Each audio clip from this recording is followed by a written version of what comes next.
C'est sa première interview depuis le premier tour de la présidentielle. Jean-Luc Mélenchon est l'invité exceptionnel de BFM TV, ici à la Cité du Cinéma, à Saint-Denis, en Seine-Saint-Denis. Bonsoir Jean-Luc Mélenchon. Bonsoir. Merci d'avoir accepté notre invitation.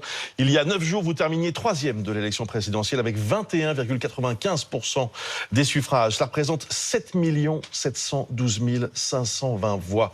L'écart avec Marine Le Pen, 421 000 suffrages. Est-ce que vous avez digéré? Je ne sais pas si un événement comme celui-là peut se digérer. Il confronte la pensée politique, l'individu à une situation tout de même assez extraordinaire pour qu'on ne puisse pas balayer ça d'un revers de main. Alors, honnêtement, quand vous avez le sentiment que un destin, une tâche vous passe au bout des doigts comme ça, vous n'en sortez pas indemne. Je pense que j'ai pas fini avec ça.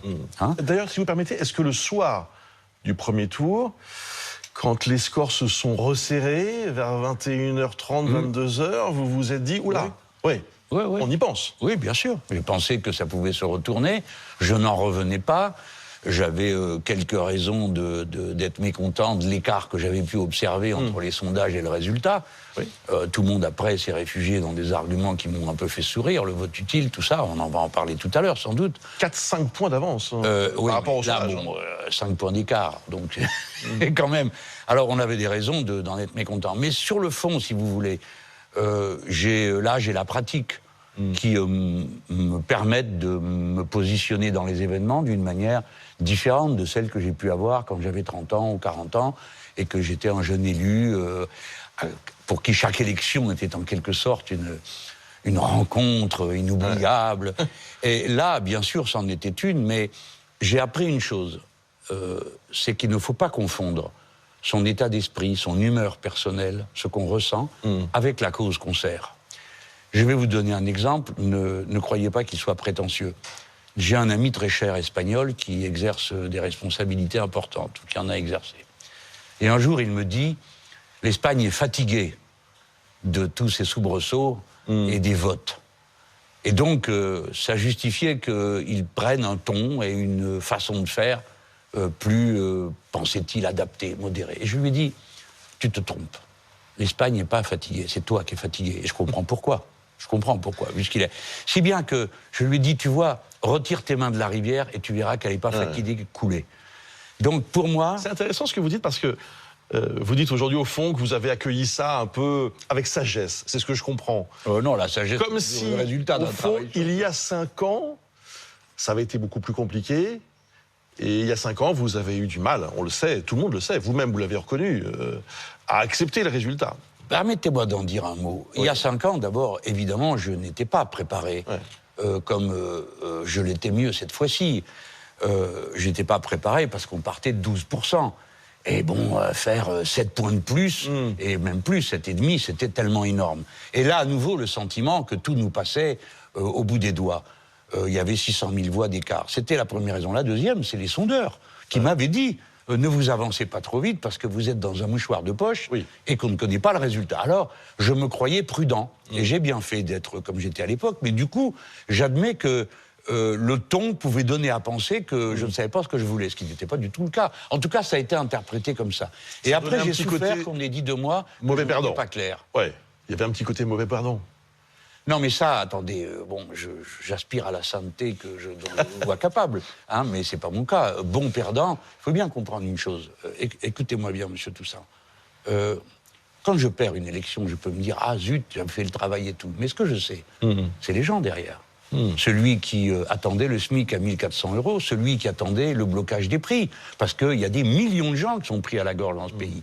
Ça, c'est pour ceux qui sont le plus en attente. Et puis, cette masse immense de gens, sachant, dans la jeunesse notamment, dans les diplômés, qui se disent, mais c'est absurde, ce monde va à la ruine et personne ne semble vouloir y faire quelque chose. Donc vous êtes Mélenchon allait nous tirer de là. Aujourd'hui, vous êtes frustré, déçu, d'abord pour eux?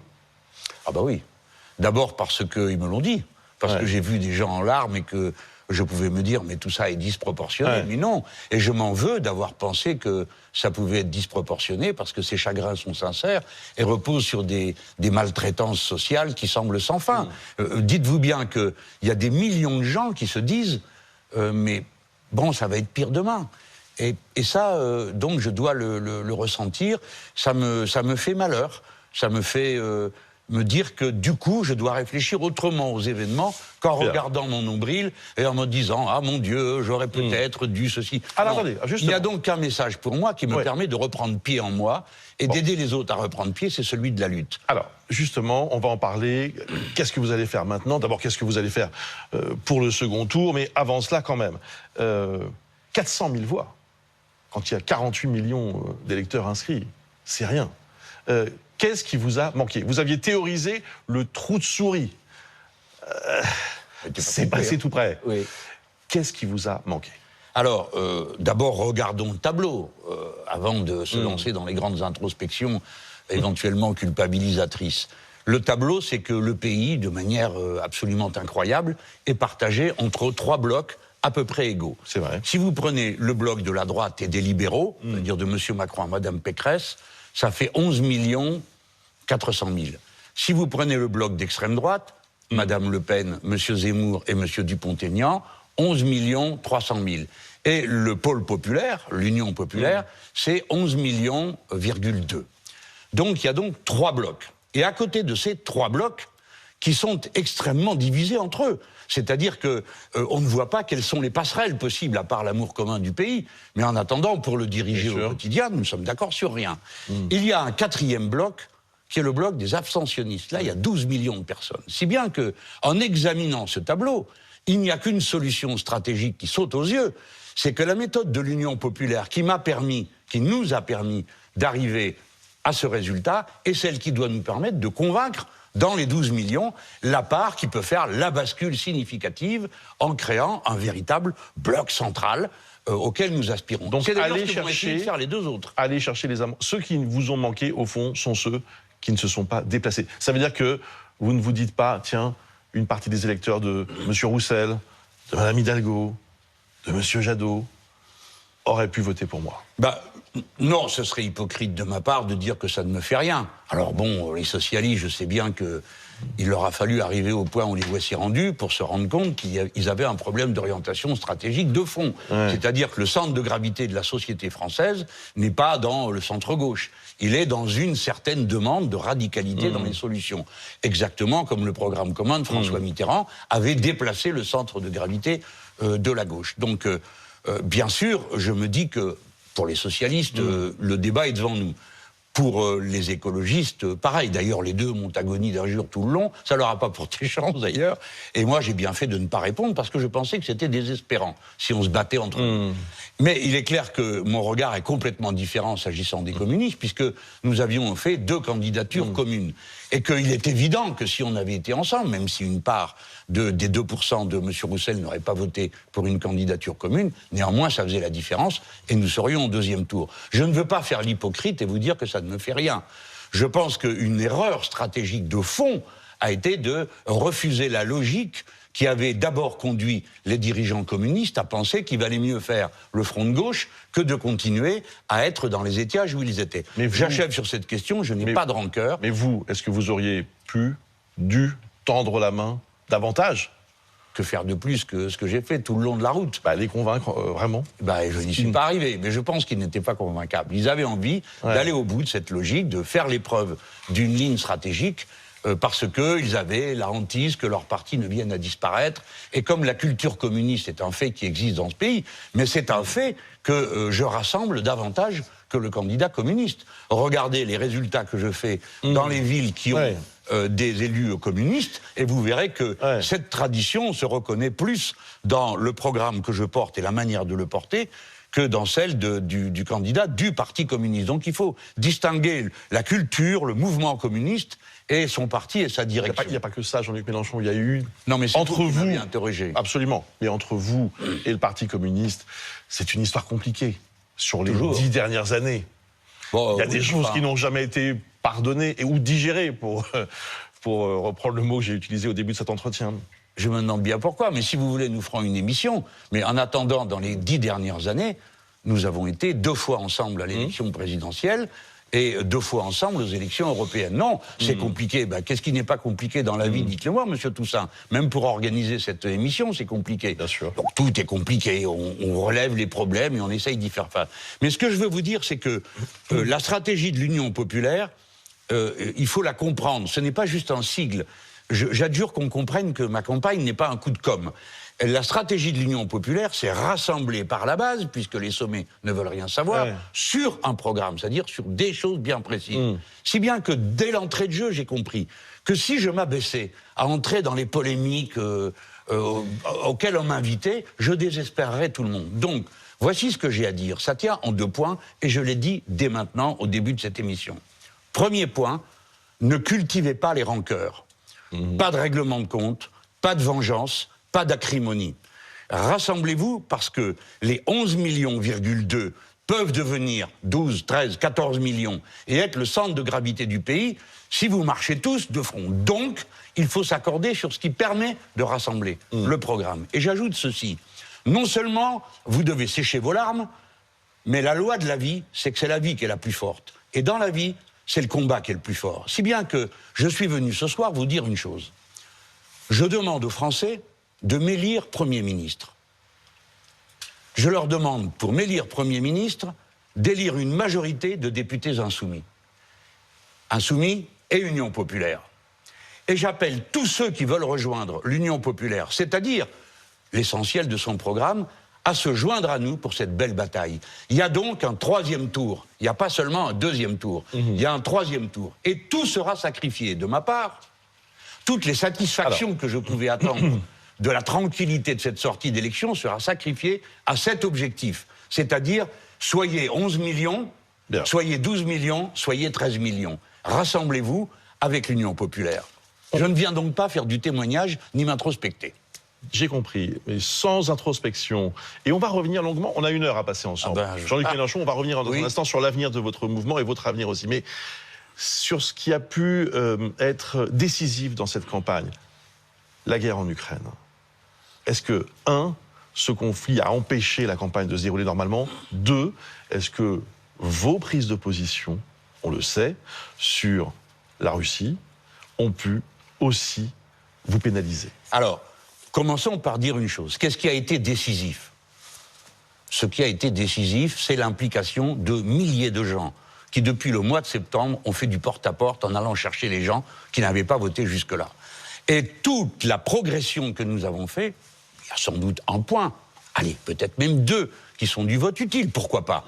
Si vous regardez bien, les autres ont perdu 3 points depuis le début du mois de mars. J'en ai gagné 11. Donc vous voyez que c'est pas ça qui fait la différence. Mais surtout, ce que je veux vous dire, pardon, je n'évite pas votre question, je vais y répondre. Mais je veux dire surtout que pour qu'on arrive à avoir les 1 ou 2 points de vote utiles, il fallait d'abord avoir rassemblé les 19 autres ou les 20 autres. Et c'est cette tactique, c'est cette stratégie de rassemblement qui doit continuer parce que la preuve du pudding, comme disait Karl Marx, c'est qu'on le mange. Eh bien, la preuve que c'est une bonne stratégie, c'est qu'elle amène à 20%. Maintenant, je viens à la Russie. Alors, tout le long m'a été fait un procès absurde, alors que je pensais, y compris avec vous, m'être exprimé tout à fait clairement. J'ai dit dès le départ, d'abord ça fait 10 ans que je dis, ça va mal tourner en Ukraine, parce qu'on ne tient pas compte du fait que le pouvoir russe, quel qu'il soit, se sentira toujours menacé, aussi longtemps qu'on essaiera d'y mettre l'OTAN. Et j'avais dit quelques jours avant, ma ligne de non-aligné, ça n'est pas la neutralité. Je ne renvoie pas dos à dos tout le monde. Ni les Américains intègrent l'Ukraine dans l'OTAN, ni les Russes ne passent la frontière. Les Russes ont passé la frontière à 5h30 du matin. À 7h, je mets quelqu'un au défi d'avoir pris une prise de position plus rapide. J'ai dit, ils portent l'exclusive responsabilité de la situation. Et depuis, je n'ai cessé de dire la même chose. Mais par confort, si vous voulez, pour créer de l'embrouille, de la carabistouille, on disait, il n'est pas clair. Si, je suis parfaitement clair, et je l'ai toujours été. Je suis un non-aligné, ce qui veut dire que je ne suis pas neutre, et que je plaide pour la France, une position de non-aligné, qui n'est pas si nouvelle que ça, puisque d'autres avant moi, plus prestigieux que moi, l'ont tenue comme politique officielle de la France. Et je continuerai à avoir cette position parce que c'est la seule qui est bonne. Avec beaucoup d'inquiétude, peut-être en parlera-t-on, sur la prise à revers de tous les systèmes de défense européens par lequel est passé, qu'a réussi à faire M. Poutine, qui est en train de massacrer tout le monde et de détruire l'Ukraine, sans qu'on sache par quel bout attraper le problème. Mais tout le long, je me suis efforcé d'avoir une attitude qui est celle de la raison. Par exemple, quand tout le monde dit « il faut armer les Ukrainiens », pardon, mais nous sommes la France.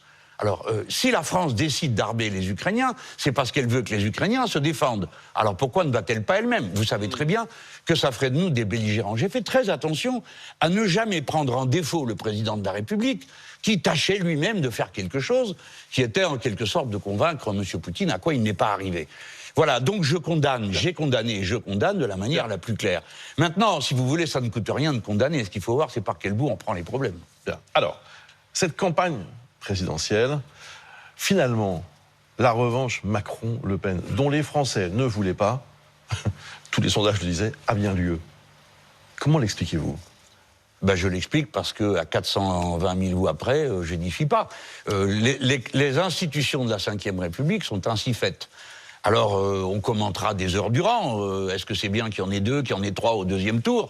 Moi, je veux changer carrément la règle du jeu, parce que je la trouve absurde, et je vous demande de réfléchir à ce fait que nous sommes confrontés à un deuxième tour qui représente un tiers des électeurs inscrits. Tous les autres sont éjectés de ce deuxième tour.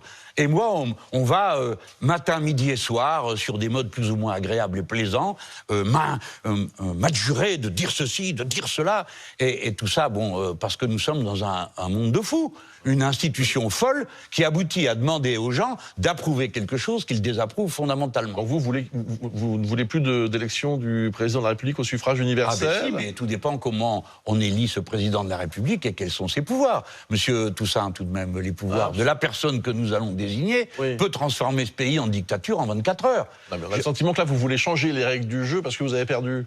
Ah ben non, s'il vous plaît, soyez sympa avec moi. Ça fait quand même 20 ans que je me bats contre le régime de la monarchie présidentielle dans la Ve République. Tout le monde m'a entendu dire, au point de saouler, que j'étais partisan d'une 6e République, qu'il fallait en passer par une constituante. Et j'ajoute que si je suis le chef du prochain gouvernement parce que les Français l'ont voulu, nous installerons le référendum d'initiative citoyenne, parce que ça, on peut le faire par la loi. J'ai pas bien compris, là. Donc vous nous dites ce soir, je veux être Premier ministre. Mais de qui? Des deux? C'est-à-dire l'autre? Ça pareil pour vous? C'est assez secondaire. Comment ça? Bah, bien sûr. La Constitution de la Ve République. Alors, j'ai 2 hypothèses. Première hypothèse, je plie bagage, je rentre chez moi et je pleure jusqu'à la prochaine élection dans 5 ans. Bon, on a cru comprendre que c'était... C'est pas trop ni dans mon tempérament, ni non plus ce que je voudrais dire à tous ceux qui m'entourent. Si vous me dites que nous sommes en état d'alerte et d'urgence sociale, ce que je crois, si vous me dites qu'on est en état d'urgence écologique, ce que je crois aussi, et démocratique, alors, eh bien, vous bougez, vous vous engagez, vous réfléchissez à comment vous pouvez vous rendre utile. Alors, vous dites, je veux être Premier ministre. Si Marine Le Pen gagne l'élection dimanche soir, vous pourriez être Premier ministre de Marine Le Pen? Et même question, vous pourriez être Premier ministre d'Emmanuel Macron? Prenez le problème par l'autre bout. Si je ne me bats pas pour cette victoire, qu'est-ce que je fais? Je dis, donnez-leur tous les pouvoirs. Moi, je ne veux pas que Mme Le Pen prenne le pays, et je ne veux pas que M. Macron garde le pouvoir. Et je dois résoudre cette contradiction, et je ne la résous que d'une manière, en disant, il y a un 3e tour. Donc, commencez par régler ce qui vous paraît le plus urgent, le plus dangereux, et au tour suivant, on prend le suivant. Je serai donc le Premier ministre, pas par la faveur ou la grâce, pardon, laissez-moi finir, de M. Macron ou de Mme Le Pen, mais parce que les Français l'auront voulu. Vous dites si au les fond, Français l'ont voulu, pour que je comprenne bien, Jean-Luc Mélenchon, vous dites au fond, il y a 3 blocs, je reprends votre expression, qui sont presque à égalité, même si en réalité Emmanuel Macron avait un peu d'avance au premier tour. Vous dites ces 3 blocs sont à égalité, au fond il suffit qu'il y en ait un qui soit devant aux législatives, imaginons que ce soit le bloc populaire, je deviens Premier ministre. Oui. Voilà le raisonnement que vous faites. Oui, et j'accompagne votre pensée. Mais merci, parce qu'on se croit souvent plus clair qu'on ne l'est, parce qu'on jargonne quand on est dans le milieu politique. Et ce matin, nous avons eu une longue séance de l'intergroupe parlementaire, et peut-être ai-je pris les mauvaises habitudes d'expression. Mais voilà ce que ça veut dire, en effet. Ça veut dire que ce sont les Français qui décident de qui va être le chef du gouvernement. Je ne veux pas... mais allez-y, il n'y a rien, il n'y a aucune question qui gêne. Aujourd'hui, combien de députés insoumis? 17? Oui. Il en faut 290 pour être majoritaire.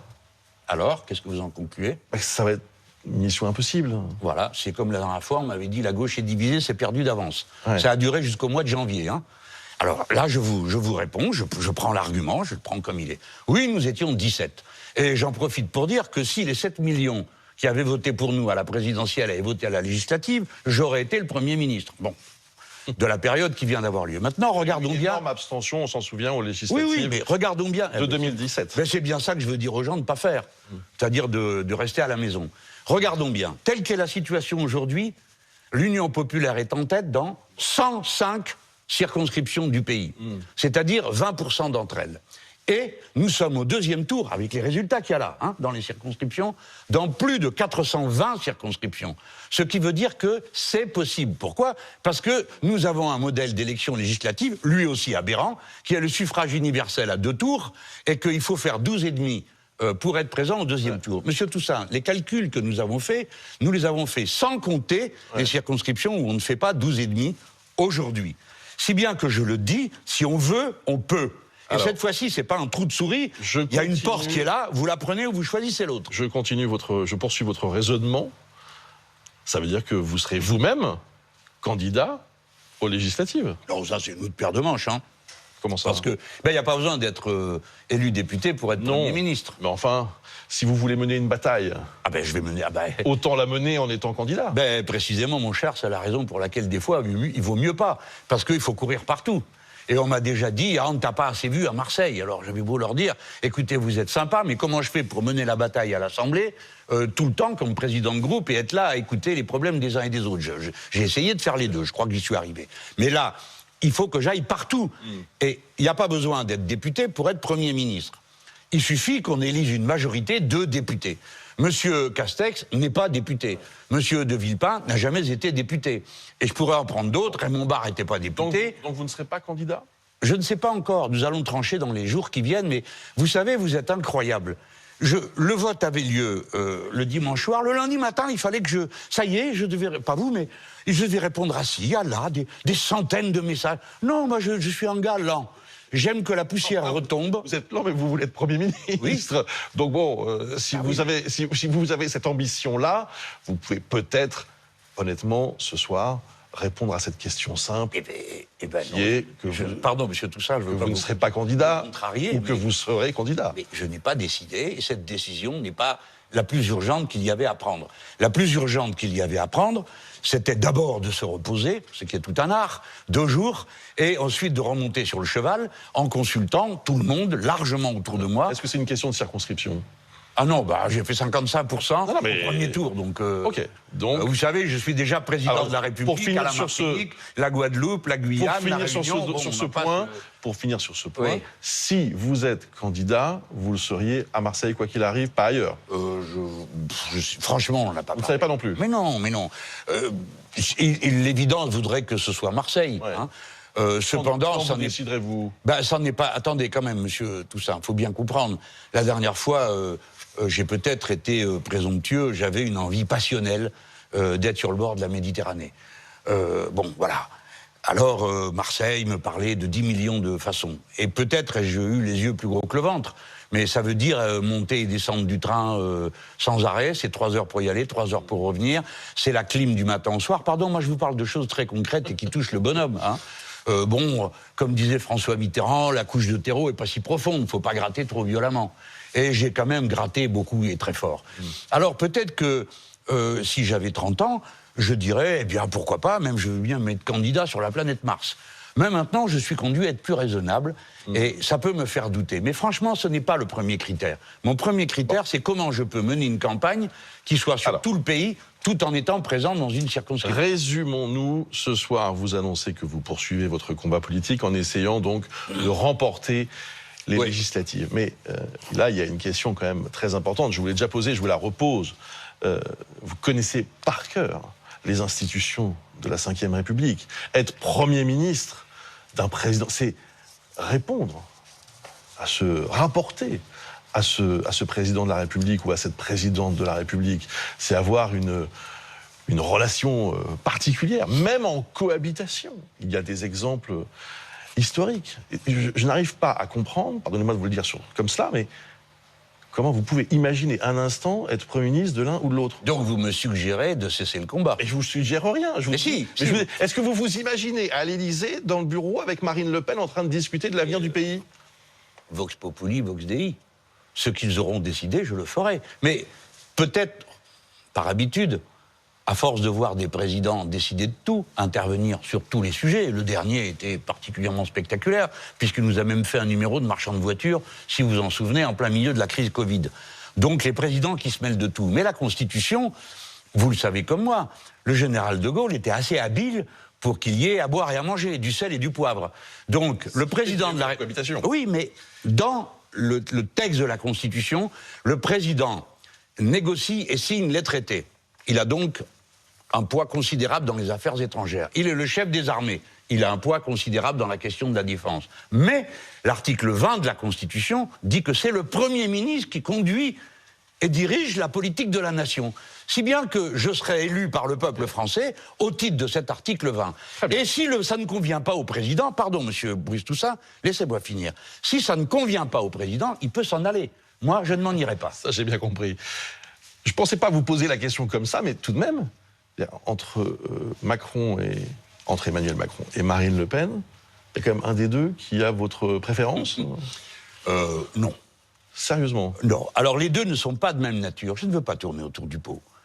Ce n'est pas une question de personne, parce que je ne connais pas Madame Le Pen comme individu. Et je ne connais pas non plus le président Macron. Ils doivent avoir chacun leur part de qualité et de défaut. Mais ils incarnent quelque chose, comme moi-même, qui est à leurs yeux sans doute que des défauts. Mais moi aussi, j'incarne quelque chose, je vous l'ai dit tout à l'heure. Si dans 1% des communes les plus pauvres de France, je fais en moyenne 42%, je sais qui je suis et au nom de qui je parle. Et permettez-moi de vous dire que la question de savoir qui est président à ce moment-là, eh bien on s'en fout. Parce que du moment qu'on aura la majorité, moi, le lendemain, vous savez une chose, c'est pas le président qui signe les décrets, c'est le Premier ministre. Je signerai le décret de blocage des prix. Et les gens, ils seront heureux de ça. Je vous pose la question autrement, Marine Le Pen, elle fait partie du champ républicain, donc pour vous? Moi, j'ai toujours eu de la difficulté avec ça. Pourquoi? Parce que au tout début des luttes avec le Front National, moi j'étais sur une position très dure. M'inspirant du passé, je disais, nous n'avons pas accepté, soit nous disons qu'ils sont dangereux pour la République, alors on les dissout. Si on ne les dissout pas et qu'on leur donne des sous tous les ans parce qu'ils ont 50 candidats, etc., alors c'est qu'on les accepte. Bien, eh ben, ce sont les conditions de la lutte. À l'époque, on m'a dit « Oh non, ton truc, c'est beaucoup trop violent, on va régler ça par les voies démocratiques. Il n'y a qu'à voir comment on est en train de le régler. » La question ne se pose pas comme ça pour moi. Elle se pose par le fait que, fondamentalement, elle porte avec elle une vision de la France qui fait que c'est une autre France. Ce n'est pas la France dans laquelle nous sommes. Ce n'est pas la France républicaine.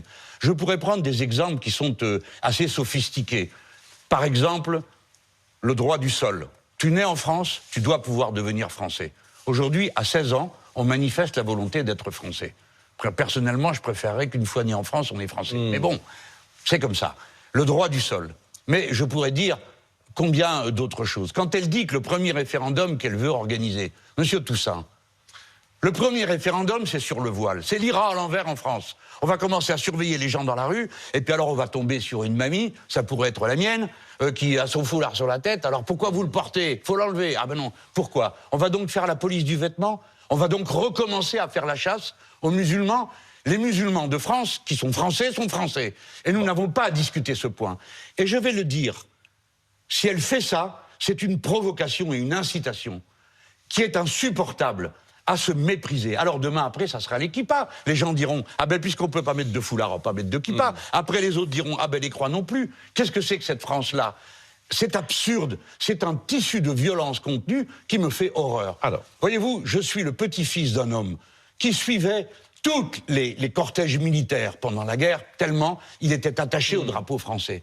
Et on lui disait qu'il était menacé parce qu'il était un Français de papier, parce qu'il avait été naturalisé français.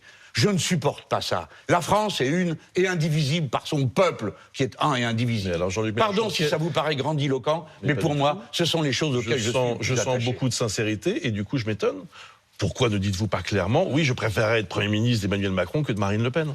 Parce que, à vous entendre, ça paraît évident. J'ai donné mon point de vue personnel.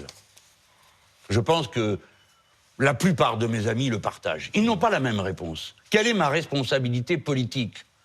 Politique, c'est pas de prêcher dans le désert, c'est de convaincre et de garder uni un bloc de 11 millions de personnes qui doit devenir 12 ou 13, ou en tout cas le premier bloc du pays.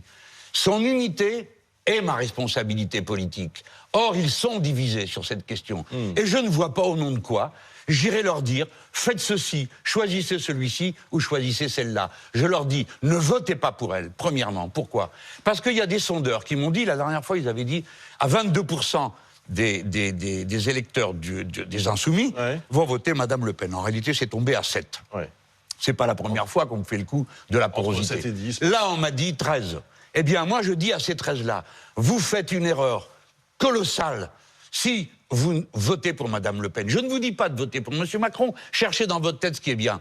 Mais si vous faites ça, vous êtes à contradiction totale du programme sur lequel... Parce que dit ce programme? L'harmonie des êtres humains entre eux et avec la nature. Les êtres humains sont tous semblables par leurs besoins. Restons sur ce point précis. Regardons d'abord, c'est important, ça a été l'événement, le soir du premier tour. Regardons ensemble ce que vous disiez très clairement, même en le répétant plusieurs fois. Regardez.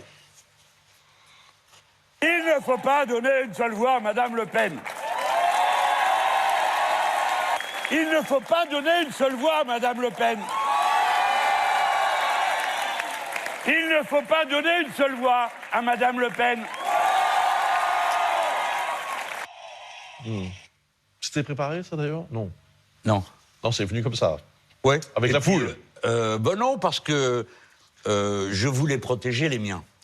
Et la dernière fois, d'une manière assez honteuse, on m'a fait pendant toute la campagne des législatives, il n'est pas clair, il n'a pas choisi, alors que je m'étais quand même peut-être pas exprimé aussi clairement que beaucoup l'auraient voulu. Alors justement, petit retour en arrière, 2017, regardez. Chacune d'entre vous sait en conscience quel est son devoir. Dès lors, je m'y range. Je n'ai reçu aucun mandat des 450 000 personnes qui ont décidé de présenter ma candidature pour m'exprimer à leur place sur la suite. Elles seront donc appelées à se prononcer sur la plateforme et le résultat de leur expression sera rendu public. Reconnaissez qu'il y a un changement de ton. Peut-être, parce que je ne sais pas à quel moment, il y a un moment où j'ai dit on ne vote pas pour l'extrême droite, je l'ai dit, hein. Bon. Et puis dans le choix de la plateforme, il n'y avait pas la possibilité de voter pour Madame Le Pen. Mais bon, sans doute, j'aurais dû immédiatement, je ne sais pas comment tout ça est engagé et où on a coupé dans le film. Mais en tout cas, ce qui compte, c'est pas ce que j'ai dit, on n'est pas en 2017, là vous aurez noté la différence, on est en 2022. Je pense m'être exprimé avec clarté et je n'en ferai pas davantage, quelles que soient les injonctions et le prestige de ceux qui me font ces injonctions, à dire « Monsieur, vous devez être plus clair ». Je suis très clair. Je l'ai été, et par-dessus tout, je veux dire à ceux qui ne pensent pas comme moi, sauf sur le point de ne pas voter pour Madame Le Pen, que je les comprends. Et je comprends que quand on a été éborgné par Monsieur Macron, on n'ait pas envie de voter pour lui. Je comprends quand 3 jours après avoir accédé au deuxième tour, je vois Monsieur le président du DAL, M. Jean-Baptiste Ayrault, roué de coups et piétiné par terre. Je comprends qu'on n'est pas au logement. Et je pourrais continuer comme ça, la liste est longue. 21 lois contre les libertés dans ce pays sous le mandat de M. Macron, 11 sur des questions sanitaires et 10 sur le reste. Je comprends, après toutes les brutalités sociales auxquelles il s'est livré, que les gens n'aient pas envie. Alors ne me demandez pas de m'abaisser à en dire davantage que ce que j'ai dit. Je fais confiance à l'intelligence collective. Si les gens votent comme on vient de le voir sur la plateforme. Oui, alors justement, allez-y. Vos militants, 37% choisissent le vote blanc, 33% votent Macron, 28% s'abstiennent. C'est-à-dire que quand vous dites ne votez pas pour Marine Le Pen, il y a plusieurs façons de répondre. Voilà. Il n'y a pas que le bulletin Macron. Il y a le vote blanc, en effet, il y a l'abstention, le vote nul, que sais-je. Voilà. Vous avez tout compris. Et vous, donc ma famille est éclatée en 3 positions différentes. Vous avez remarqué qu'il n'y a pas de vote Le Pen. Hein. Et si ce résultat se décalque sur les 7 700 000 voix qu'il y a eu de notre côté, Mme Le Pen n'a aucune chance d'être élue. Donc je demande qu'on ait l'intelligence de comprendre ce qu'est ma position politique. Mais justement, Jean-Luc Mélenchon, alors on va revenir encore un peu plus en arrière, 2002, voilà ce que vous disiez après le 21 avril. Le 5 mai, il ne faut pas hésiter. Alors mettez des gants si vous voulez, des pinces ou ce que vous voulez, mais votez, abaissez le plus bas possible Le Pen. Vous voyez une très grande différence, mais je vais vous dire où est la différence. Elle n'est pas dans votre film. J'ai appelé à voter Chirac. Je l'ai écrit. Pourquoi? Qui étais-je à ce moment-là, monsieur Toussaint? Un ministre socialiste, membre du Parti socialiste et de sa direction.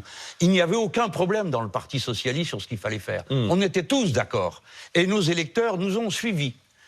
Et maintenant, je ne suis pas un dirigeant socialiste. Je suis le porte-parole de l'Union populaire, j'ai été son candidat, et des Insoumis. Et donc, je suis en devoir d'entendre les voix qui composent ce qui n'est pas un parti, qui est un mouvement. Et vous l'avez dit vous-même, vous venez de le répéter, il y a des gens qui pensent qu'il faut s'abstenir. Moi, je leur dis, écoutez, votez ce que vous voulez, mais ne vous abstenez pas, restez acteurs de votre histoire. La morale de la responsabilité, si je peux parler comme ça, la philosophie de la responsabilité, et surtout la philosophie humaniste veut que l'on soit son propre constructeur. Donc, en toutes circonstances, participez à la vie de votre pays. Et puis après, vous votez comme vous voulez. Moi, je vous ai dit... Le vote blanc, un mot sur le vote blanc. Je pense qu'il faudrait... Ah, dans le futur, il faudrait le compter. Non, mais là, pour le deuxième tour, vous comprendriez les gens qui voteraient blanc? Mais qu'est-ce que vous voulez que je fasse d'autre? Vous pensez que je vais écrire à tout le monde en disant vous autres qui avez voté... me dire je le regrette ou je ne sais pas. Enfin, vous pourriez avoir... Mais non. Écoutez, monsieur Toussaint, on va arrêter avec ça parce qu'on va tourner en rond. Vous allez essayer de trouver une faille dans le truc et il n'y en aura pas. Ce que j'ai dit est dit. On ne vote pas pour Mme Le Pen. On ne vote pas pour Mme Le Pen. Et ensuite, on fait avec sa conscience. Chacun. Je ferai avec ma conscience. D'autres feront avec leur conscience. Autour de moi, les avis sont extrêmement divers. Et je suis le représentant de toute la famille. Mon but, c'est pas d'en casser la moitié pour faire plaisir à M. Macron ou à je ne sais qui, ou à Mme Le Pen. Mon but, c'est de garder rassemblés les 11 millions de voix pour qu'elle devienne la prochaine majorité. Ça, je pense que tout le monde peut le comprendre. Et parmi mes amis, quelles que soient leurs attitudes et leurs choix, au moment du vote, eux-mêmes le comprennent. Et c'est ce qu'ils attendent de moi. Ils n'attendent pas que je leur donne des consignes. D'abord, ils ont tellement mauvais caractère qu'ils n'en font qu'à leur tête. Et je dis à M. Macron qu'il vaut mieux éviter d'essayer de me tordre les bras, ça ne me plaît pas du tout. Et quand j'ai vu qu'il a dit, nous avons eu un échange, je demande que ça soit discret. Non, moi, il faudrait savoir. Vous parlez ou pas? Attendez, si on a eu un échange, comme il dit par SMS, c'est donc entre lui et moi. J'aimerais bien savoir pourquoi il me fait la leçon. Moi, je ne raconte pas ma vie. Oui, j'ai été en contact avec le président Macron pour essayer de tirer d'affaire quelqu'un qui est en très grand danger de mort dans un pays étranger. Et j'ai reçu de sa part les meilleures réponses. Et le travail a été fait. Cet homme peut être tiré d'affaire à tout moment. Ça, c'était avant le premier tour? Avant, pendant, j'ai même embêté pendant ces émissions, alors c'est dire. Donc voilà. Pour le reste, il m'a appelé, je crois que c'est lui, l'autre jour, il m'a dit, si vous voulez parler, etc. Non, je ne veux pas parler, puisqu'il ne sait pas tenir sa langue. Donc il va faire croire à tout le monde que je suis en train de négocier avec lui, je sais pas quoi. Je négocie rien avec M. Macron. Je ne négocie rien avec personne. C'est pas négocier, c'est parler. Le président de la République vous appelle? Eh ben, il a qu'à vous appeler, vous avez l'air bien disposé à vouloir parler. Mais il a rien à faire à... Et si vous êtes un journaliste, vous Attendez. êtes bien plus important que moi, vous voyez la télé sans arrêt.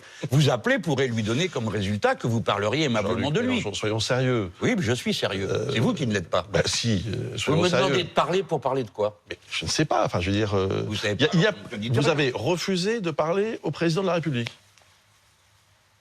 De politique. Mais écoutez... Expliquez-moi. Oui. Oui. Vous savez pourquoi? Bah, dites-moi. Parce que je viens de vous le dire, donc je répète pour que vous compreniez bien. Parce que le lendemain, il va dire, tiens, j'ai eu au téléphone Mélenchon. Tout le monde va se dire, mais qu'est-ce qu'ils se racontent, ces deux-là?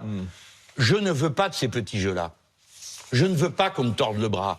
On ne me tirera pas un mot de plus que ce que j'ai déjà dit. Et vous pouvez passer tout le reste de l'émission à essayer de me faire dire autre chose, voilà. Donc il faut savoir à un moment donné, écoutez-moi, monsieur Toussaint, qui on est? Vous êtes un journaliste, vous assumez votre boulot de journaliste. Vous vous mettez dans une attitude d'esprit critique. Moi, je suis le porte-parole de 11 millions de personnes. Je leur dois des comptes. Et à ces 11 millions de personnes, je ne veux pas qu'ils doutent un instant de ma sincérité et du rapport loyal et honnête que je veux avoir avec eux, du moment qu'ils ne votent pas pour l'extrême droite. Vous avez entendu quand même qu'il a eu des mots qui semblent indiquer qu'il s'intéresse à vos électeurs. Quand il parle d'écologie, par exemple, qu'il veut que le Premier ministre soit en charge de l'écologie, de la planification, ça vous intéresse? Vous qui voulez être son Premier ministre. Écoutez, non. Non, vous voyez, c'est ça qu'il ne faut pas faire, monsieur Toussaint. Je recommence. Puisque vous n'avez rien compris. Non, on ne joue pas, monsieur Toussaint. Vous vous amusez. Mais pas je ne moi. m'amuse pas du tout. Et il y a en ce moment des gens dans le pays. Et vous avez... Non, monsieur Toussaint. Vous voulez être le patron de votre rédaction, c'est votre affaire. Moi, je ne veux pas être le Premier ministre de Pierre-Paul ou Jacques. Je veux être le Premier ministre que les Français ont choisi parce qu'ils ont élu une majorité pour appliquer mon programme. Et vous savez pourquoi? Parce que les gens sont en situation de détresse sociale et il leur faut un Premier ministre qui bloque les prix. Parce que nous sommes en situation d'urgence écologique et que le président de la République et Madame Le Pen n'ont rien compris. Parlons d'écologie. Et troisièmement, nous sommes en situation de crise démocratique et les deux ne veulent rien changer. Alors, parlons d'écologie, si vous le voulez bien. C'est une proposition qui est mise sur la table par le candidat président. Est-ce que vous avez un avis sur cette proposition? J'ai l'habitude. La dernière fois, entre les deux tours, Madame Le Pen parlait de planification écologique. Tout le monde était mort de rire en lui disant « mais il paraît que c'est le Gosplan, c'est l'Union soviétique ». Non, je suis content qu'il ait pris conscience. Mais à mon avis... si vous voulez, il y a un côté, comment je peux dire, batteur d'estrade, on reprend mes mots, pourquoi pas, tant mieux. Il n'est pas crédible? Écoutez, je vais vous dire une bonne chose. Qu'il parle avec mes mots, il finira par parler avec ma grammaire. Et c'est pas lui qui compte. Ce qui compte, c'est les millions de gens à qui on a dit pendant 10 ans, Mélenchon vous propose de faire l'Union soviétique avec la planification, et maintenant tout le monde est d'accord pour planifier la bifurcation écologique. Ça, c'est une victoire de ma part, et de mes amis, surtout, parce que ceux qui ont fait le boulot. Mais... quand je l'écoute, donc je me dis, au moins ça a avancé. Et puis après, je me dis, mais qui va convaincre comme ça? Les gens se disent, mais c'est un batteur d'estrade, il n'y croit pas. Il n'a pas compris, parce qu'il devrait dire immédiatement, écoutez, j'ai reçu le message, donc je vais interdire les pesticides en France dans 1 an. Pourquoi je dis les pesticides? Parce que, d'abord, on discute de ce sujet depuis un moment, et puis parce que 99% des rivières sont infectées, 90% des Français en ont dans leurs urines, et j'ai été le premier en janvier dernier à dire, attention, quand les pesticides que vous connaissez, le glyphosate, se décomposent, laissez-moi finir, ils constituent des corps qui sont dangereux. Vous avez 13 communes dans le Jura, sur le premier plateau, c'est mon petit pays, 13 communes qui ne peuvent plus prendre l'eau parce qu'elle n'est plus potable à cause de ces corps décomposés du pesticide. La crise de l'eau et la crise des pesticides est commencée. Vous en avez entendu parler en cette campagne? Non. De la même manière, il y a 4 réacteurs de plus nucléaires qui sont mis à l'arrêt parce qu'il y a des problèmes de corrosion. Vous en entendez parler? Non. Le SMIC, j'ai parlé de l'urgence sociale, pardon de vous dire tout ça. Je m'en vais 8 jours. En 8 jours, tous les thèmes ont disparu. De quoi il parle à nouveau? Du voile, de je sais pas quoi, et toutes ces bêtises qui nous ridiculiseraient aux yeux du monde. Donc je reviens pour dire, les vrais sujets, c'est la paye, l'hôpital, la santé.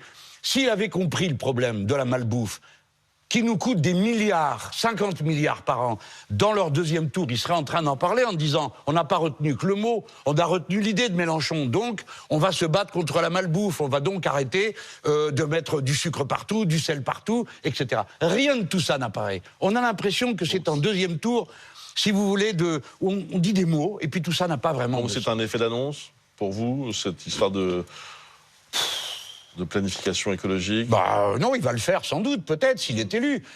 Mais je ne sais pas s'il le fera. Il a déjà nommé un commissaire au plan, M. Bayrou, qui est un homme tout à fait estimable. Mais on se demande celui-là où il est passé, puisque normalement, il y en a déjà un pour s'occuper du plan. C'est peut-être lui qui va devenir Premier ministre. C'est peut-être ça que nous annonce M. Macron s'il est réélu.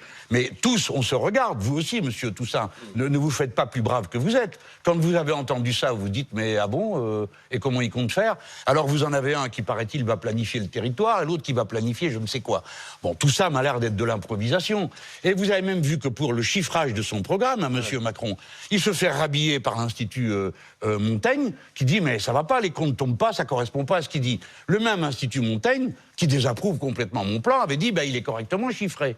Et vous savez que nous avons pris, nous, pour chiffrer notre plan, la matrice économique de la Banque de France. Donc on ne peut pas faire mieux. Vous n'avez pas le sentiment, comme moi, que tout ça est improvisé ? Ces gens disent ce que les gens... Regardez Madame Le Pen. Elle dit, ah non, non, le voile, ça, c'est pas l'urgent. Un jour après, passe Monsieur Bardella, qui dit le contraire. Non, on va le faire. Alors, il faudrait savoir. Et les gens, quand ils m'entendent... J'ai vu que vous souriez quand je vous disais, je suis candidat, je demande aux Français de m'élire Premier ministre. Mais je leur dis, vous voulez quoi? Alors, Monsieur Bardella, Premier ministre? Vous voulez Monsieur Darmanin, Premier ministre? Alors, qui justement... a ramené l'extrême droite dans ce pays, si ce n'est pas Monsieur Darmanin en disant à Madame Le Pen qu'elle était trop molle? Vous vous en souvenez de ça? La victoire de Marine Le Pen est-elle possible? Et pour compléter ma question, est-ce que le vote blanc, qui est retenu par beaucoup de vos électeurs, il risque pas de favoriser Madame Le Pen? Ah, dites-le leur. Faites une émission, ça changera. On va faire une émission pour dire aux gens votez. Vous savez que le gouvernement n'a même pas fait campagne pour inscrire les gens. Je vous demande une analyse politique, non, mais... je vous demande pas de me dire... Monsieur Toussaint, vous pouvez passer par la fenêtre, par la cheminée, par la porte. Mais je ne vous dirai rien de plus que ce que je vous ai dit. Si des gens choisissent de voter blanc ou de s'abstenir, ils en ont le droit. Vous pourrez vivre avec. Mais tout le monde vivra avec, vous aussi, Monsieur Toussaint. Et ce n'est pas en me tordant les bras que vous allez obtenir un autre résultat. Je vous le redis, si vous ne faites pas confiance à l'intelligence des gens, si vous ne vous adressez pas d'abord à leur sensibilité et à leur raisonnement, vous perdez votre temps. Les Français ne sont pas un troupeau que l'on mène comme ça au sifflet. Figurez-vous que les gens sont traumatisés par le résultat du premier tour. Jean-Luc Mélenchon, on va écouter ensemble quelqu'un pour qui je suis sûr que vous avez un immense respect, c'est Robert Badinter. Il se trouve que je l'ai interviewé aujourd'hui, et qu'il parle de vous et précisément de cette fameuse consigne de vote. Alors on va écouter ensemble l'ancien garde des Sceaux et évidemment on réagira juste après. Jean-Luc Mélenchon n'incarne pas votre gauche. Il a du talent, mais il y a des moments où les choix sont décisifs pour celui qui les énonce aussi.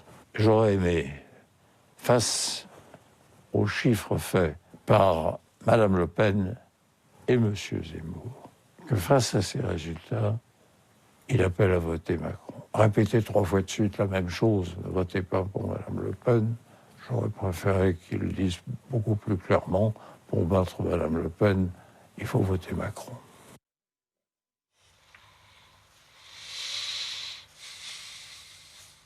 Il a appelé à voter Macron au premier tour, il vote Macron au deuxième tour, c'est normal. Si on en est au chapitre des regrets, je lui dirais que pour lui, un homme de gauche, si au lieu de voter Macron, il avait voté pour moi, il aurait contribué efficacement à éliminer Madame Le Pen.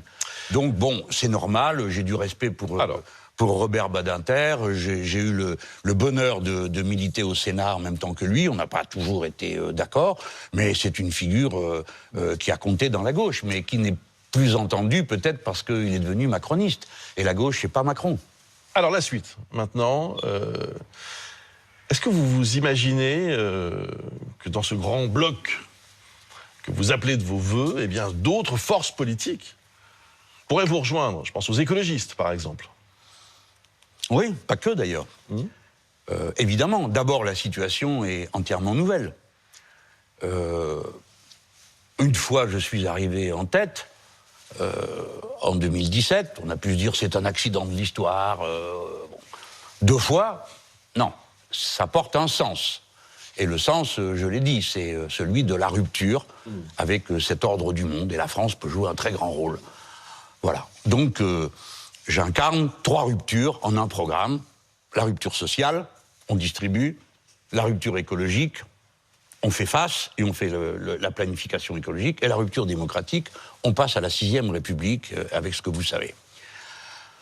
Ce sont 3 thèses qui sont sur la table depuis donc 3 élections. J'ai été placé en tête dans des conditions telles que le sens politique ne doit pas être dilué, parce que je sais qu'il y en a d'abord les sondeurs qui se sont plantés lamentablement, donc il faut qu'ils trouvent une excuse. Et je leur reproche, pas tous, parce qu'ils ne tiennent pas tous le même discours, de ne pas parler de vote utile, mais de vote futile, c'est-à-dire des gens qui, au dernier moment, ne sachant que faire, choisissent n'importe quoi. Bon, alors peut-être qu'il y en a comme ça, hein, mais je vous l'ai dit tout à l'heure, le gros bataillon, et c'est moi d'ailleurs qui marche en tête, l'avenir en commun, 80% de gens convaincus par le programme. Bon, donc ma situation est une responsabilité nouvelle. 31% chez les 18-24 ans, 34% chez les 25-34 ans. Vos électeurs d'ailleurs sont plutôt citadins ou habitent en banlieue. et ce sont des foyers modestes, souvent aussi. 31% parmi les personnes qui gagnent moins de 900 €. L'électorat Mélenchon. Oui, ça me fait devoir. Je pense que nous avons réussi la première et la plus importante partie de ce qu'il y avait à faire après que le Parti socialiste de François Hollande ait détruit la gauche en France. Et la gauche, c'est une étiquette. Ce qui compte, c'est le contenu. Donc nous avons fait la première grande partie avant l'accession au pouvoir pour développer un programme de rupture. On a rassemblé et on a créé en quelque sorte une diagonale. Ça va du plus pauvre au très sachant des villes. Et donc, les très hauts niveaux de diplôme et ceux qui n'ont pas de diplôme. Ceux qui habitent en ville et ceux qui habitent aussi dans les zones périurbaines et dans la profondeur du pays. Et là... C'est ça qui est très intéressant, pardonnez-moi de vous couper. J'en prie. C'est très intéressant d'analyser votre électorat parce qu'on comprend beaucoup de choses. Mais c'est vrai que la France rurale n'a pas voté pour vous massivement. Elle vote plutôt Marine Le Pen, d'ailleurs.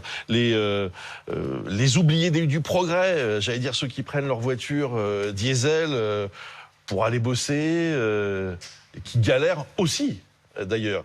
La France périphérique, la fameuse France périphérique. Donc ça, c'est une partie, pourtant, d'un électorat que vous pourriez séduire. Et ça finira par arriver. Je ne les séduirai pas. Je les convaincrai. Je les convaincrai de ne pas aller baiser la main qui les frappe.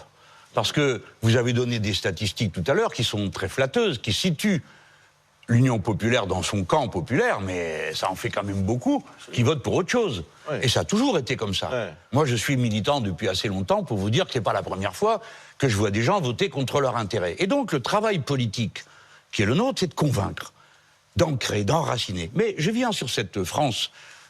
bon, alors non, en effet, je n'ai pas fait 100% des voix, Monsieur Toussaint. Je m'inquiéterais si je faisais 100%. Mais la question initiale, c'est avec qui vous pourriez travailler. Oui, mais c'est vous qui m'avez amené à la France. Absolument, c'est moi qui vous ai apporté quelques précisions. Juste terminer là. Bon. Il y a toujours eu une France rurale qui votait à droite. Bon, elle votait à extrême droite, bon, elle a évolué. Mais il y a aussi une France, pardon, je ne voudrais pas qu'on confonde ruralité et extrême droite. Parce que ça serait une lourde erreur. Si vous regardez la carte de France, vous avez un arc qui va d'est en ouest, de la frontière italienne à la frontière espagnole, et vous avez là beaucoup de secteurs où nous sommes majoritaires. Qui est là? Eh bien, ce sont souvent des néo-ruraux, on appelle ça comme ça, des gens qui sont là depuis 20 ans, 30 ans. C'est là que se trouve concentré beaucoup de l'agriculture bio, c'est-à-dire la fraction de la paysannerie la plus avancée dans sa compréhension du rapport à la nature et de sa responsabilité, ainsi que des gens qui sont les plus directes victimes du « il n'y a plus rien ». Allez dans les Alpes de Haute-Provence et vous allez voir ce que c'est que la liaison entre deux villages. Donc, on y est allés ensemble. Oui, pour une grande émission. Bien sûr. Donc, ce que je veux dire, c'est que nous avons bien avancé. Il reste beaucoup de travail à faire et à convaincre. Nous le ferons. J'en viens maintenant aux forces politiques, puisque c'était votre question. Merci. La situation... Ah oui, mais c'est vous qui êtes venu sur autre chose. Moi, je vous suis, moi, monsieur. Allez, il faut bien que quelqu'un mène le bal ici. Hein. Allez-y. Je prends le pouvoir. Hein. Ça ne m'étonnerait pas de vous. Allez-y. Vous n'avez pas tort, parce que tous les deux, ça nous est déjà arrivé une fois ou l'autre, de plus savoir qui c'est qui posait des questions à l'autre. Bon, alors, donc, voyons ces forces. Ma responsabilité politique est différente aujourd'hui de ce qu'elle était il y a 8 jours ou il y a 15 jours. Mon devoir, je vous l'ai dit, aussi bien pour ce qui est du vote du deuxième tour que du rapport aux autres forces politiques. Mon devoir, c'est unir, empêcher qu'on se divise, unir et aller plus loin. Je ne dis pas que ça m'amène beaucoup plus loin, l'addition des suffrages, des écolos, des communistes, des... qui ai-je oublié? Des socialistes, et pourquoi pas Monsieur Lassalle, qui fait plus que les socialistes et les communistes. Pourquoi cet homme aurait-il disparu du paysage, hein? Vous pourriez travailler avec lui. Mais si Monsieur Lassalle, ayant lu le programme de l'Union populaire, considère que tout bien pesé, c'est celui qui est le moins éloigné de lui, évidemment, il serait le bienvenu. C'est le programme qui fait tout. Je ne peux pas convaincre des gens, Monsieur Toussaint, pardon, je me répète, je ne peux pas convaincre si je vais voir un électricien et que je lui dis, écoutez, j'ai discuté avec les écolos, finalement on est tombé d'accord. Sur quoi? Bon, on verra. Et il va me dire, mais monsieur, les écolos ont voté pour la libéralisation de l'énergie. Je suis électricien, vous me demandez d'aller avec... Bah, donc nous devons régler les questions de programme pour convaincre, unir et entraîner. Il n'y a pas d'exclusive. Bon, j'ai pris l'exemple de Monsieur Lassalle, mais je vais aller loin. Si, alors, pour être franc, déjà les contacts existent. Pour être encore plus franc... Vous parlez avec les... Mais ils n'ont jamais cessé, ce sont des contacts informels. Alors évidemment, il y a des moments où franchement, la situation... Donc l'idée, c'est, juste pour que je comprenne bien, c'est qu'il y ait une seule étiquette. Alors nous partageons, cette, mais vous m'avez compris. Pour ces législatives. C'est-à-dire que, d'abord, il y a un fait électoral. Une stratégie a fait la preuve de son efficacité. Ce que nous mettons en partage, c'est une stratégie. Il y a le logo qui va avec, on ne va pas le changer alors qu'on a 2 mois devant nous. Bon. Et le programme qui a été porté en tête est la base sur laquelle on discute. Alors, on ne va pas non plus tout mettre comme ça à l'encan ou en référendum. Donc, discutons sérieusement, déconstruisons là où il y a un point où on dit il y a un désaccord, regardons pourquoi. Est-ce qu'il existe vraiment un désaccord ou c'était du pipeau électoral? S'il y a un désaccord, bon, est-ce qu'il est surmontable? Est-ce qu'il n'est pas surmontable? Bon. Si on me dit, ah ben non, on ne veut pas entendre parler de 6e République, ah le nucléaire, alors là, il n'y en est absolument pas question. Si tout, il n'y a pas question, alors non. Autrement dit, et pour me résumer, nous ne proposons pas un accord électoral, nous proposons un accord stratégique, qui devient un accord électoral. Mais on ne fait pas un accord électoral, c'est pas la lutte des places, c'est la lutte de classe qu'il s'agit d'organiser. Alors, je m'excuse du caractère peut-être un peu brutal de cette formule, mais au moins tout le monde comprend. Il nous reste quelques minutes, Jean-Luc Mélenchon. Je résume. Ça fait presque 1 heure que nous sommes ensemble. Ah oui c'est parce que vous avez passé 2 heures à essayer de me faire dire quelque chose. Vous poursuivez votre combat politique. Oui. Ah oui, jusqu'à mon dernier souffle, dans une fonction ou dans une autre. Ouais. Vous avez Et là, j'ai un objectif de combat que je propose à tout le monde. Vous mènerez la bataille des législatives, même si vous n'êtes pas sûr d'être candidat à ce jour. Ça veut dire qu'aujourd'hui, une candidature en 2027 n'est pas exclue? Ah non, non, ça c'est pas... Vous êtes vraiment terrifiant, vous. Hein. Et attendez, puis 5 ans après, il y a 2032. Non, mais attendez, non. La question se pose. Non, mais je peux vous répondre modestement que, à l'heure et au jour où je vous parle, je ne crois pas à ça. J'ai beaucoup travaillé avec d'autres, et il y a une très belle équipe qui est là, et qui est capable de continuer ce combat et de l'amener jusqu'à la victoire. J'espère l'amener à la victoire aux prochaines législatives, mais je vous l'ai dit, le fleuve continuera toujours à aller à la mer. Et nous continuerons à être l'incarnation de l'insoumission, du refus de ce monde injuste et dégoûtant pour une autre manière de vivre et de vivre tous ensemble avec la nature. Donc, excusez-moi, mais encore une fois, je voudrais préciser les choses. J'ai l'impression que vous sous-estimez l'intelligence des gens qui vous écoutent. Surtout pas. Ah, il vaut mieux pas. Hein. Vous poursuivez votre combat politique, mais pour ce qui est de la présidentielle, c'était le dernier combat. Ah ben, il vaudrait mieux quand même, hein. Ça serait pas une... Vous savez, tiens, je vais prendre un exemple clérical. Le pape de l'an 1000 a fait une formule formidable. Il a dit « Le triomphe du disciple et la gloire du maître ». Eh bien, moi, je n'aurais pas de plus grand bonheur que de voir que tout ça a été porté jusqu'au point où nous incarnons cette idée d'un changement. Vous savez que dans le monde entier, on nous écrit, on nous envoie des messages. Comment vous avez fait? Comment on s'y prend? Partout, ils ont cru aux salades du centre-gauche. Partout, ils ont détruit tous les outils qu'avait donné un siècle de lutte syndicale et associative. Je vais vous dire, monsieur Toussaint, mon ambition politique, hein, pas personnelle, ça serait que non seulement on arrive à faire une union populaire là, parce qu'on est à la tâche, mais j'aimerais qu'on arrive à construire un front populaire, c'est-à-dire dans lequel il y aurait aussi des organisations syndicales qui soutiendraient à leur manière, des associations, c'est-à-dire que le programme, l'avenir en commun, il n'a de sens que porté par tout un peuple. Et je n'ai pas d'autre solution, quand vous avez 3 blocs égaux, que de dire au 4e, qui n'a pas choisi, mais choisissez, aidez-nous. Si vous nous aidez, on change tout. Eh bien, je crois que cet enthousiasme, il peut être contagieux. Donc la gauche n'est pas morte? Alors la gauche, bien sûr, moi je suis un homme de gauche, je viens de la gauche, je ne vais pas vous raconter d'histoire. Vous savez comme moi que la gauche, ça commence le jour où on dit « Est-ce que le roi a le droit de veto ?» Alors, ils avaient trouvé, c'était des gros malins comme maintenant, vous savez. Pour forcer et tordre les bras aux gens, ils ont dit « Bon, à gauche, tous ceux qui veulent pas, pour dire « Vous êtes damnés, vous irez en enfer et le reste. » Il n'y avait pas de peau pour eux, les gens se lèvent et ils étaient à gauche. Bon. Donc depuis, la gauche a été le camp de la souveraineté du peuple par-dessus tout, et la droite a été, oui, un droit de veto, il y a le marché, il y a tout ce que vous voulez qui surplombe l'activité humaine. Ou alors oui, cette grande fresque, elle continue, mais le mot a été tellement dégradé que j'ai dit aux gens, c'est pas que c'est dépassé, c'est laisser la terre en friche un moment. Et là, nous faisons l'union populaire. Donc moi, je ne demande pas... Si je viens vous voir tout à l'heure en privé, je ne vous demanderai pas ce que vous étiez avant, ni même si vous votez de droite ou de gauche, je vous dirai, est-ce que le programme vous convient? Et s'il vous convient, eh bien, bienvenue. Et bienvenue à tous ceux à qui ce programme convient. Alors, ça veut dire tout le monde. S'il y a des socialistes... Non mais, soyons clairs. Même les socialistes? Mais s'il y a des socialistes qui disent, écoutez, ok, on a compris la leçon cette fois-ci, et on est d'accord, on part du programme, on est d'accord, la stratégie de l'Union populaire, on est d'accord, le camarade Mélenchon sera le Premier ministre si nous gagnons, eh bien tout va bien, vous pouvez. Mais si vous voulez pas, essayez pas de m'entourlouper, essayez pas de me faire dire des choses que je ne veux pas. Et ça vaut pour le NPA, et ça vaut pour tous, et ça vaut pour Monsieur Lassalle. Tous ceux qui veulent participer à la victoire du programme L'Avenir en commun sont les bienvenus. Mais il faut bien qu'ils réfléchissent. Parce qu'après, si on gagne, on l'appliquera. Et ça ne sera plus le moment de discuter. Ça sera le moment de mettre en route, de mobiliser. Et j'aime mieux vous dire que pour faire la transition écologique, la bifurcation écologique, il ne suffit pas de nommer un gars à la responsabilité. Hein. Il va falloir tout changer. Ça fait du boulot. Dernière question, demain soir, vous regardez le... Ah ben, comme tout le monde. Ah oui. Ah ben, bien sûr, je vais... Oui, vous ne boudez pas. Non, non, nullement, non, moi je suis un... Bien écoutez, c'est une démocratie. Alors, à moi de... C'est ça que me demandent les gens. Vous, que vous n'ayez pas d'idée sur le sujet, ça se comprend, vous êtes journaliste, pas dirigeant politique. Mais moi, c'est mon boulot, je suis là pour ça. Alors qu'est-ce qu'on fait, Jean-Luc? Bah, qu'est-ce qu'on fait? Le lendemain matin, ils me demandaient ça. Eh ben alors je leur dis, qu'est-ce qu'on fait? On va essayer de gagner, puisqu'on a une possibilité.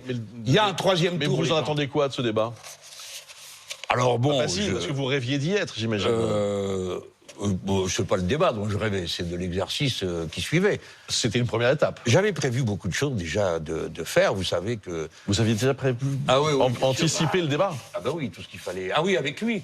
Oui, mais lui, c'est pas très compliqué. Qu'est-ce que vous auriez dit? Avec le débat, d'abord j'aurais amené mes problèmes, il aurait été obligé d'en parler. Je lui dis, alors on augmente le SMIC, il faudra bien qu'ils disent oui ou non. Hein. Allez, 1400 € net pour tout le monde. Deuxièmement, les étudiants, ils étudient et on les paye pour ça, et ainsi de suite. Et la transition et tout le reste.